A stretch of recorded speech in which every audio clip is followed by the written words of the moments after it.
got arrested, we keeping that private. Buy me a Hyatt for Wyatt. I'ma make sure that you go on a diet. Eat from your plate, you can tell that I like it. You thought you was gonna bag my chick. Yeah, right. What's happening, everyone? I'm your host, Zach Schumaker, and I hope you guys are having a very blessed day today. Well, today's a very special episode, especially if you're a Cincinnati fan. And you might ask why? Well, the very first committing as his elite special 2020 recruiting class was Mike Saunders Jr., and you guys get to hear from him today. I promise there's not a single part of the Wasatch star that you're going to miss hearing from. But there's so much more big time stuff upcoming on SchuZ Views that you're not going to miss. So how do you stay up to date on that and my show on IGTV called Big Time? Well, you head over to Instagram or Twitter and follow me at Zach Schumaker. I promise you, I'll keep you guys up to date on everything that's upcoming. Also, you can go subscribe to my YouTube channel called SchuZ. Make sure to do that. You can hear from all SchuZ Views episodes and watch them live. If you're already here, make sure to hit the subscribe button. And you can subscribe to all my podcasts, whatever platform you're currently listening to. But that's not the only big time thing going on in SchuZ Views. I'm also excited to be able to announce now a partnership. So that being said, this episode is now brought to you by the Player Circle. The Player Circle is the only social networking app designed specifically for grassroots basketball players and coaches. Post all your career accomplishments, mixtapes, stats, your pictures, commitment edits, you name it. And coaches all over the country will be able to see it. Download now in the App Store. So that being said, I think we're going to hop right on in. So, let's get started. I'm blessed to welcome on the number 169 ranked player in 2020, a 4-star and the number 4 overall player in Indiana, and number 28 point guard. He's one of the star players on Wasatch's number 6 in the country, and of course he's one of the big commits of Cincinnati's elite top 40 recruiting class, and Mike Saunders Jr. What's going on today, bro? I'm good, man. I'm good. Let's just get right into this, man. I mean, you guys are in the middle of a season, obviously, at Wasatch, and you guys are off to a great start so far, preparing, obviously, for what could be a nice guy run. Talk about what it's been like this season so far. Man, we've had a really good season. You know, we kind of had some ups and downs, but overall, we 27-2. We ranked like top 5 in a lot of rankings, so we're looking for a good Geico run. I mean, all time, we like 0-3, so we're trying to get our first win and also try to win it, so we're doing good. You guys obviously have an elite team. I mean, obviously it's you. You guys got Maddie. You guys got Caleb. I mean, the list goes on. Leo. I mean, talk about the group of the seniors right now and what it was like on senior night. I feel like we a lot more connected than like last year's group. And I feel like that a lot of us aren't selfish and that we know our tendencies and like we have a bond on the court. So I really feel like that's important. And on senior night, it was amazing. We came out fiery. Mm-hmm. You know, jumped on the team quick and we were just clicking as a unit. So yeah, I just really feel like we have a strong chemistry on and off the court.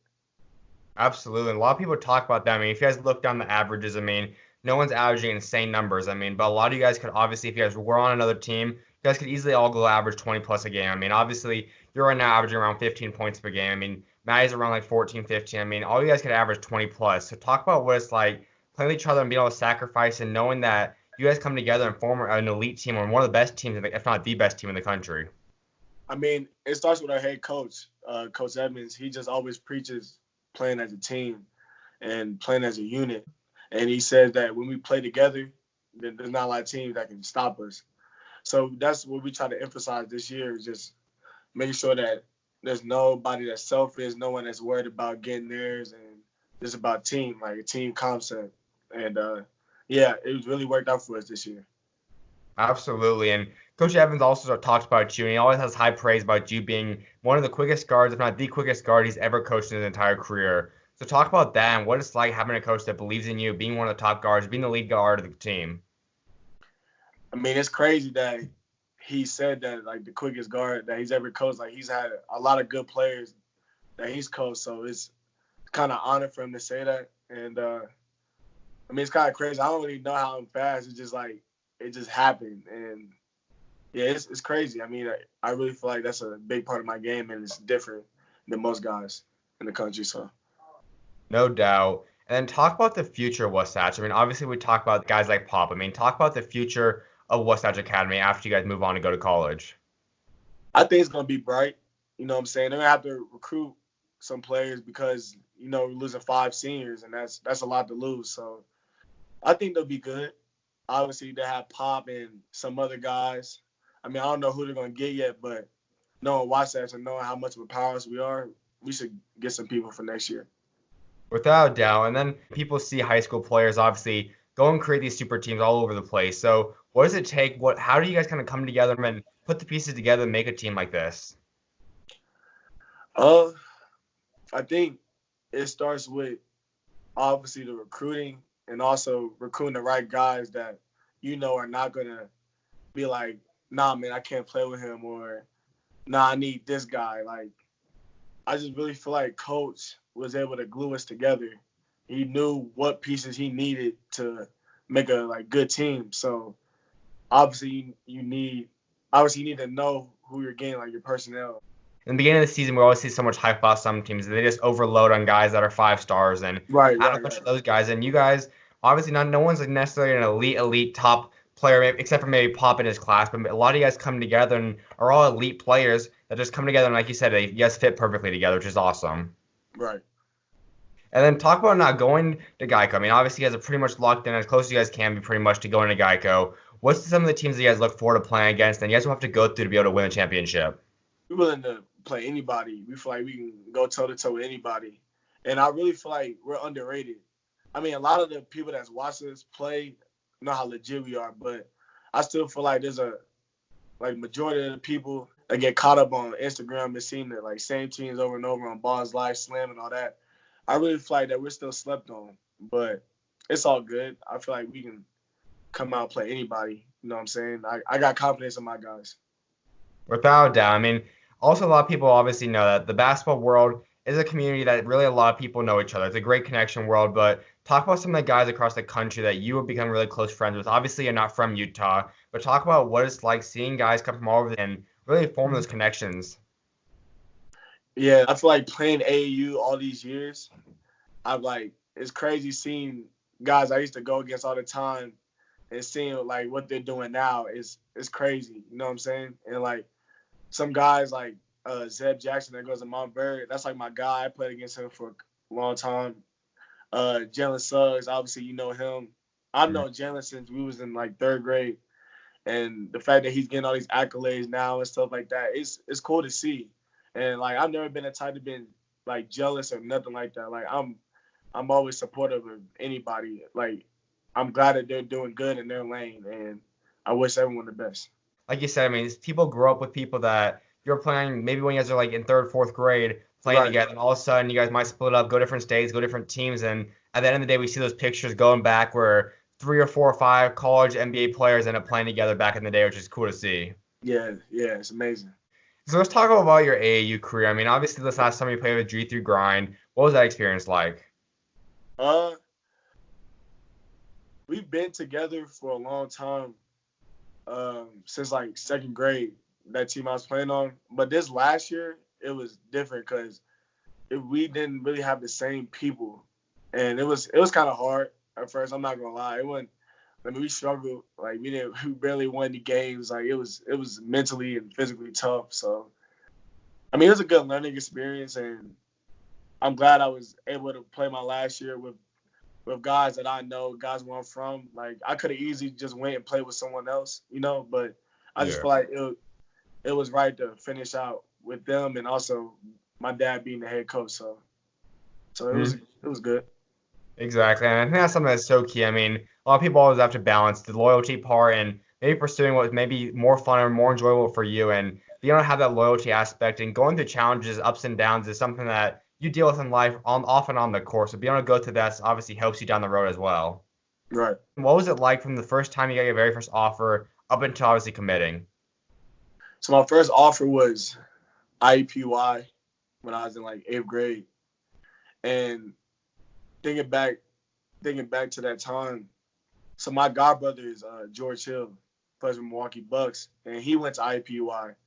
So when they gave me that first offer, it was wow, that's kind of crazy because my big brother went there and they just offered me while I'm so young. So that was kind of cool. And coming through high school, I got a lot of mid-major offers, stuff like that. Not really none too big. And the reason why I committed to Cincinnati was because the head coach there now, Coach John Brain, this is his first year. He was at Northern Kentucky, and he offered me when I was like a freshman, and like 8th grade going to my freshman year, and we always had that connection. Like he always believed in me as being his point guard. You know what I'm saying? And then when he got the Cincinnati job, he always told me that I was gonna be his guy no matter where he went. So when he got that job, like he elevated to like a bigger school. So when I went there, visited, talked to him, and I know like the other coaches on the staff too, it was like a no-brainer. Like they're really connected with me and my family. So and it's close to home, so it was a real good place for me.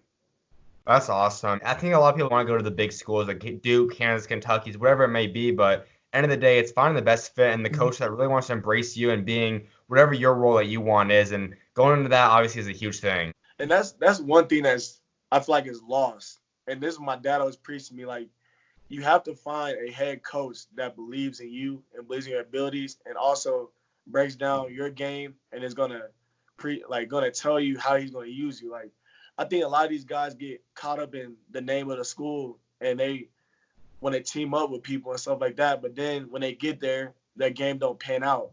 You know what I'm saying? And it's tough seeing that. Like, you seen certain guys that were super high and just went to one of these blue bloods or like one of these big schools and they end up transferring or their name ends up falling off. You know what I'm saying? And I just feel like you have to figure out a coach that's going to develop you and also has your best interest and is not going to just say stuff. And you know what I'm saying? Like, I feel like it's really important to have that connection, especially with the head coach.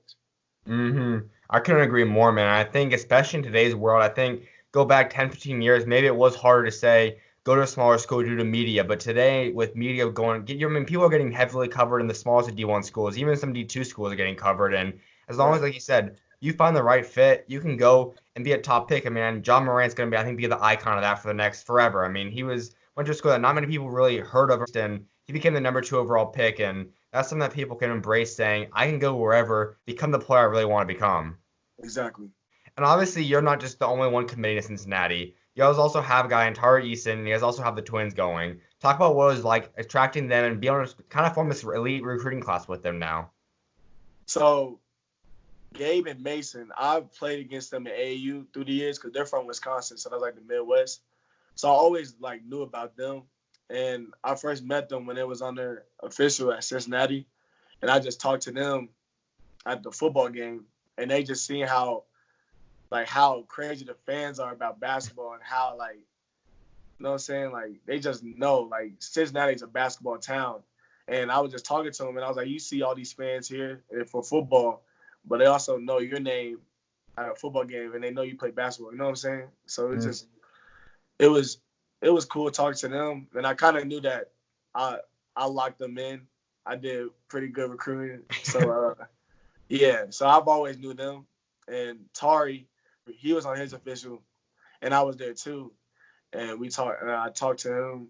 We talked about Cincy, and there's yet again the fans, how well connected they are, how they do their research of guys that visit and stuff like that. And I also knew then in October that he was going to come, but he waited till December to commit. But I knew this time he was going to commit as soon as I was talking to him about it. And you just got to visit, man. It's amazing. The campus, just the fans and just the support, and then also the coaching staff is amazing. So it's a really, really elite program. That's awesome. And I mean, let's touch upon Tari. I mean, I think he's another guy super under the radar. I mean, he's got a lot of attention, but you look at him, he does everything a coach would want. I mean, he's a guy that wins basketball games, a guy almost like a Draymond Green guy. He's gonna hustle, he plays defense, he's gonna rebound, he can score at will too. I mean, talk about what it's gonna be like having a duo alongside him. I think it's gonna be something special, especially him running down the floor and throwing lobs to him and stuff, because he's really athletic. Mm-hmm. He's also versatile with the ball and stuff like that.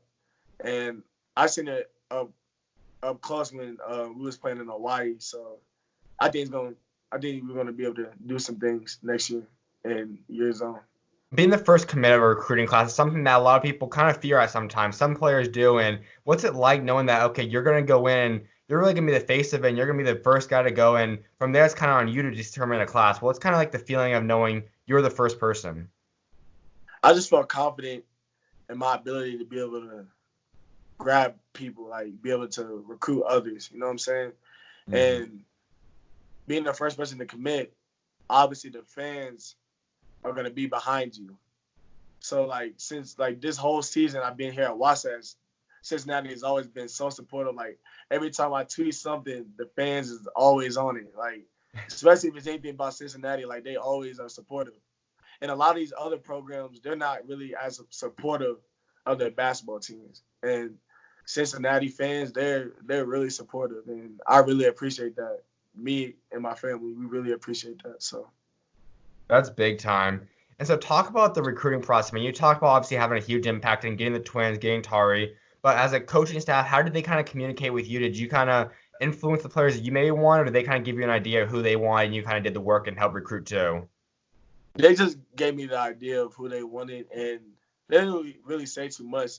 I feel like they trusted me and like talking to them and giving them my input, you know. And once like all that, like what I said, like when you visit, it's like no brainer. Like just seeing all the things that they have in the facilities, and it's just everything's so new, and like the gym is amazing. Like I really wish more people can like visit. You know what I'm saying? Like it's amazing. It's really nice. So it wasn't that hard at all. The coaches believed in me. So yeah. Are there any other guys that maybe you're recruiting maybe for this class, maybe future classes? I mean, I talked to a couple guys in 2021. I think we're done in my class. I think we're gonna be good.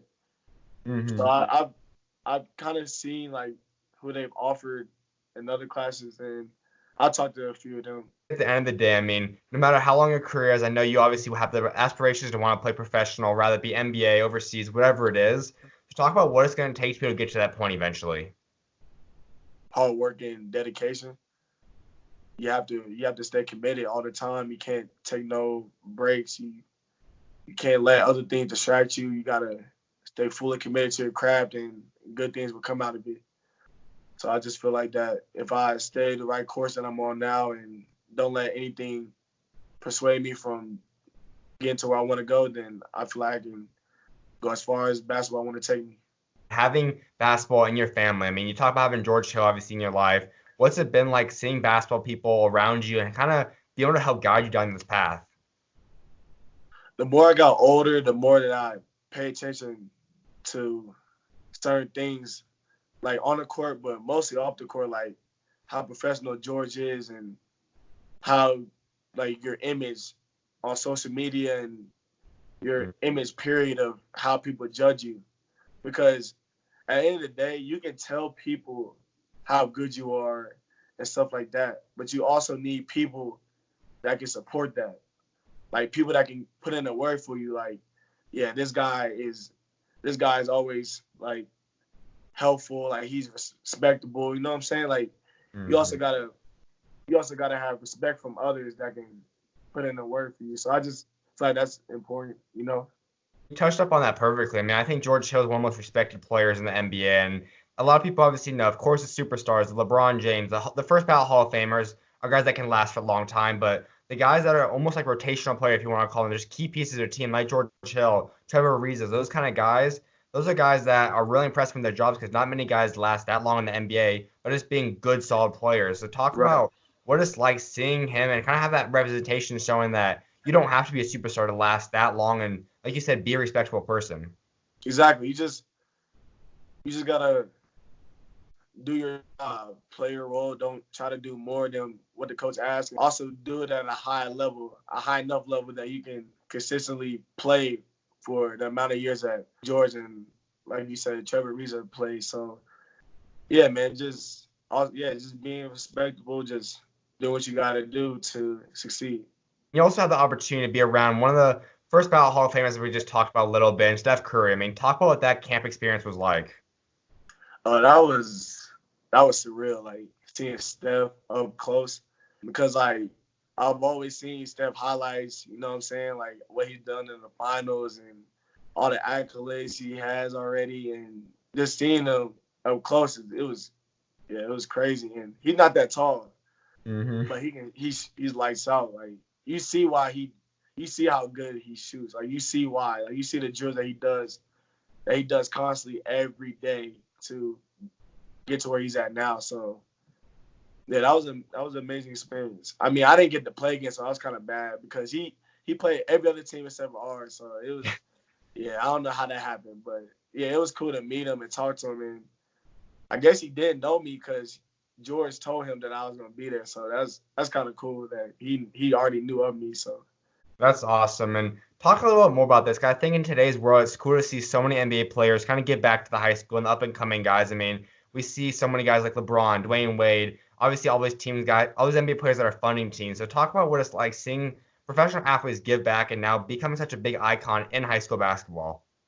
I think it inspires me to want to do what they're doing. You know what I'm saying? If I not necessarily get as big as them, but just big enough to where kids can look up to me and be like, I want to be like Mike Saunders, or be better than me. Don't be like me. And I feel like that's important. Like I'm for sure going to give back to my community where I'm from, and because that's what George does. He's always giving back to wherever team he plays for, and it's really inspiring. Like it shows that it's bigger than basketball. It's not just about yourself. And there are some NBA players that are not really like they don't really like help others and stuff like that. They're worried about their ego and stuff like that. So I for sure not gonna be like that. I already told myself I'm not gonna be like that. Like I'm always trying to sign everything I can. Like I'm never gonna say no to a picture. Like you know what I'm saying. I'm gonna always be there for the kids and anyone that supports me. That's awesome, man. I mean, that's something that's so key because having those kind of people in the world are awesome. And I think athletes are people that are global icons. I mean, there's not many people that can relate to the world and people look up to more than athletes. So having that as a representation is an awesome thing. Exactly. And so would you say it was kind of instilled by yourself or was it family or how did that kind of get instilled of you to want to be that kind of person? I'll say my parents. They've always preached me to always give the extra hand and don't be selfish and always be conscious of others. Don't just don't keep your mind to yourself. Like always like want to help others. You know what I'm saying? Always keep an open mind. No matter who it is. Like just always be there for someone because if you were struggling, you will want someone to be there for you. So I just feel like that's my parents like how my parents raised me. No doubt, man. And before I let you go, I was like wrapping a couple different questions. The first one being, who in your life would you say has been your biggest role model? Definitely George, for sure. I mean, I've known George since I was born. Well, okay, so I'm going to bring it back. So George is connected to my parents from when he was a kid. And my dad was the one that actually got him to play basketball because he wasn't going to play basketball. And my dad really made him into a basketball player. So there's already a connection there with my parents. So then when I was born, George always looked at me as as his little brother. So he always told me that what my parents done for him, he will always do anything for me because without them, he wouldn't be where he's at today. And I just really feel like he's my biggest role model from watching him at IPY and seeing him get drafted. I can still remember, even though I was like young, and like now seeing how much his career has progressed and where he's at now is really a big inspiration to me. That's awesome, man. I mean, God obviously puts different people in our lives to kind of help shape our path and get us down the path He wants us to, and seeing that's just an awesome thing. Mm-hmm. And my final question I was like wrapping up with, man, is obviously me being a believer. Just talk about your faith. How would you say God's helped you to the point you're at today? I feel like I've connected more with God the more I got older.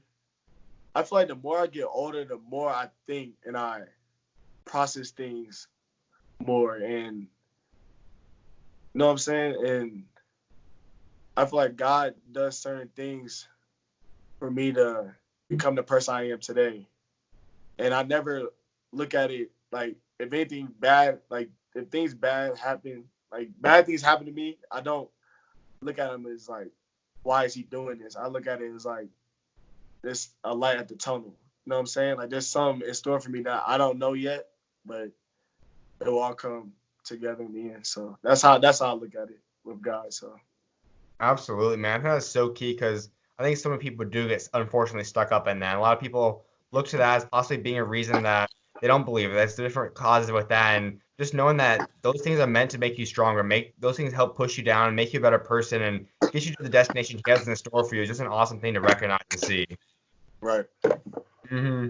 Whatever, appreciate you taking time to come on today, my guy. Obviously, keep doing your thing. I'm excited to see how you guys finish up, obviously, through Geico, and I obviously can't wait to watch you at Cincinnati.